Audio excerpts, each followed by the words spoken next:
در ویدیوی امروز شیب استیلر و تساریون در سریال خاندان اژدها رو معرفی و با هم مقایسه خواهیم کرد. اندازه سن، سواران، مشخصات و توانایی‌های اونا رو نسبت به همدیگه بررسی می‌کنیم. می‌بینیم که چرا شیب استیلر از نظر ظاهری با اژدهایان تارگریان ها فرق می‌کنه و خواهیم دید که کدوم از این دو اژدها قوی‌تره و در یک مبارزه 1-به-1 برنده میشه. این ویدیو حاوی اسپویل نخواهد بود. هر دو اژدها رو در بخش پایانی قسمت 8 و آخر از فصل دوم سریال خاندان اژدها دیدیم. شیب استیلر یا گوسفنددزد در کنار گریگوست و کنیبال، یکی از سه اژدهای وحشی و رام نشده وستروس در زمان رقص اژدهایانه. غذای مورد علاقه این اژدها گوشت گوسفنده و همیشه مشغول دزدیدن و خوردن گوسفندهای مردمه. بعضی وقتا حتی سگ گله رو به جای گوسفند میدزده، ولی به چوپانها آسیبی نمیرسونه و کلاً با آدما کاری نداره، مگر اینکه مزاحمش بشن یا بخوان رامش کنن، که در اون صورت یکی از تهاجمی ترین اژدهایانه. شیب استیلر داخل کتاب یک اژدهای لاغر با رنگ قهوه‌ای گلیه. بر اساس کتاب یخ و آتش، نتلز این اژدها رو رام میکنه.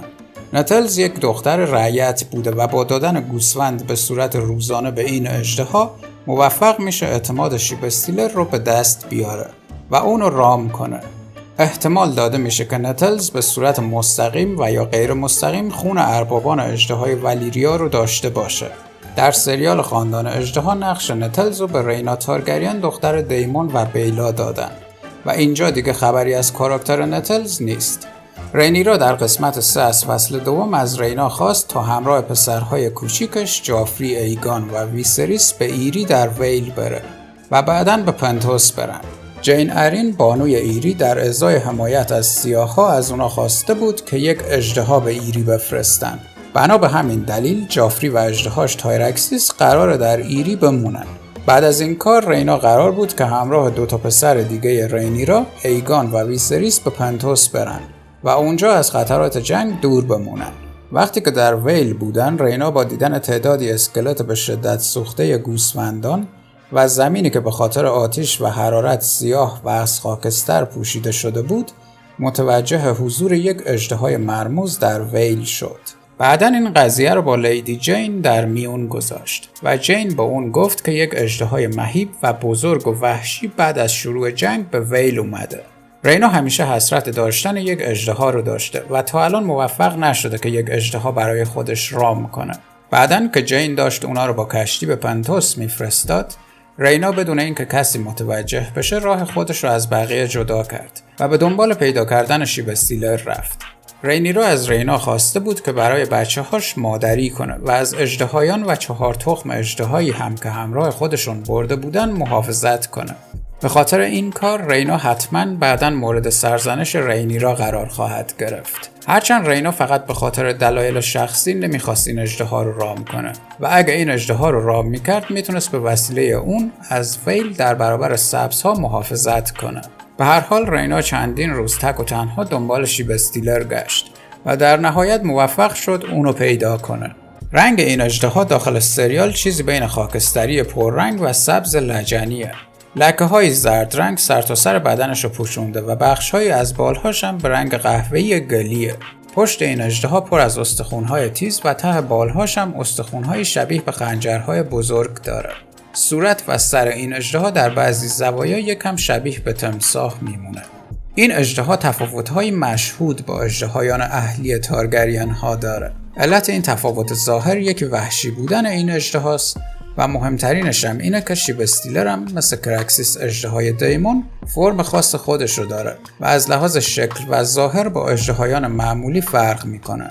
بعضی از اژدهایان بعد از به دنیا اومدن ممکنه خصوصیات ظاهری داشته باشن که معمول نباشه، ولی خب کم پیش میاد این قضیه. داخل سریال کرکسیس و شیب استیلر تغییر فرم داشتن و از لحاظ ظاهری با اژدهایان معمولی فرق دارن و خصوصیات ظاهری خاص خودشونو دارن.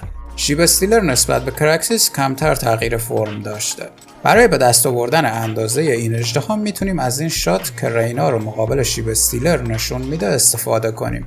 میدونیم قد فیبی کامبل، بازیگری که نقش رینا رو بازی کرده، 170 سانتی متره اینجا با قیاس کردن و تعمیم دادن میتونیم با استفاده از قد رینا طول شیب استیلر رو به دست بیاریم. طول این اژدها حدودای 27 تا 30 متر و فاصله دو بالش تقریباً 45 متره. انتظار داشتیم که این اژدها یکم از ملیس بزرگتر باشه، ولی خب داخل سریال شیب استیلر از سی اسموک کوچیک‌تره و تقریباً هم اندازه سایرکس و سانفایر.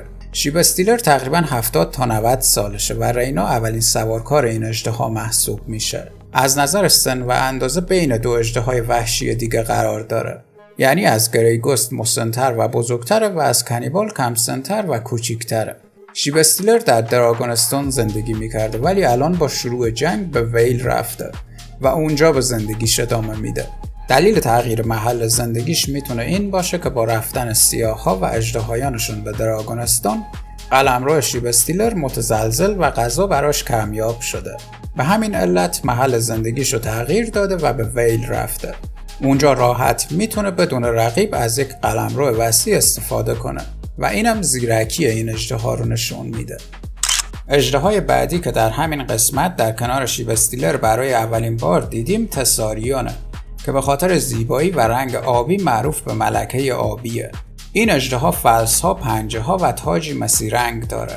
داخل کتاب رنگ آتیشش هم آبیه ولی در سریال به دلیل واقع گرایی مثل بقیه اژدهایان رنگ آتیشش رو به رنگ معمولی و نرمال آتیش تغییر دادن.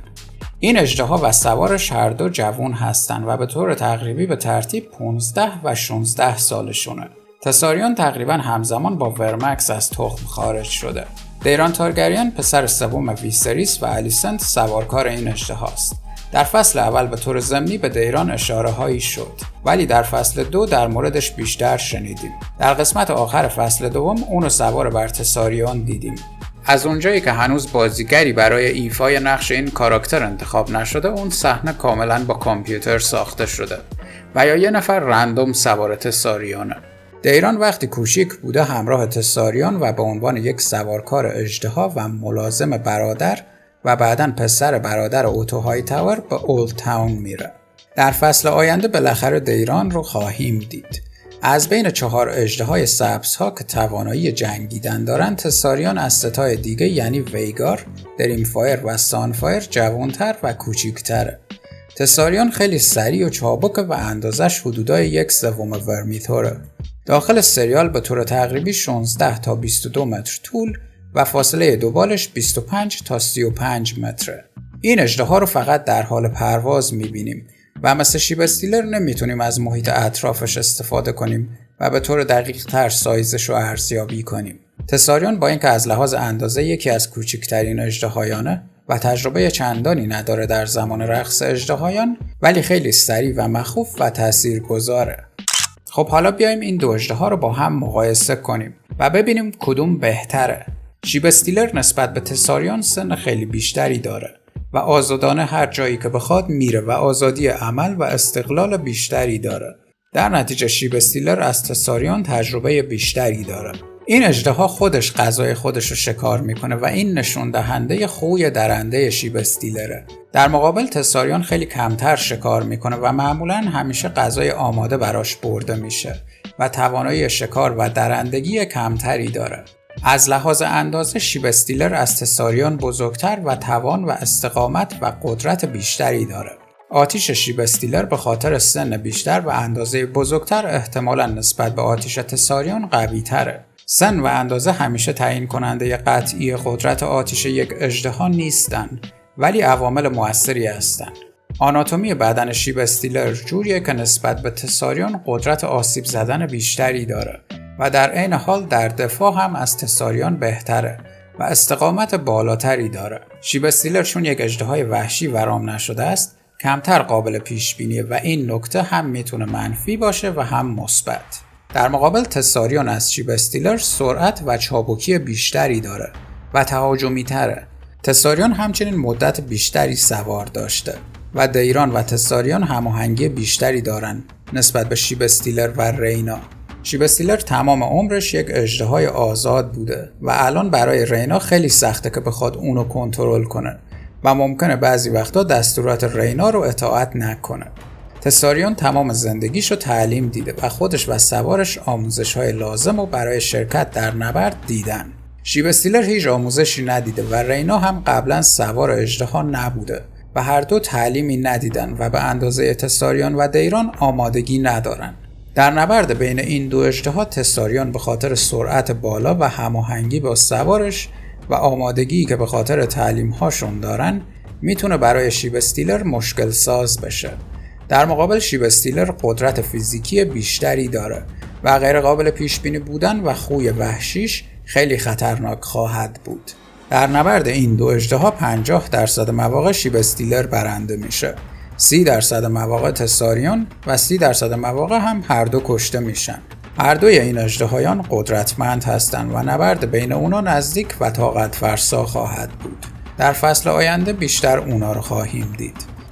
اگه از این ویدیو خوشتون اومد لطفاً لایک و کامنت فراموش نشه و این ویدیو رو با دوستان خودتون در اشتراک بذارین. و اگه از اینجور ویدیوها خوشتون میاد میتونین سابسکرایب کنین و با فشار دادن زنگوله به محض آپلود جدید با خبر شین.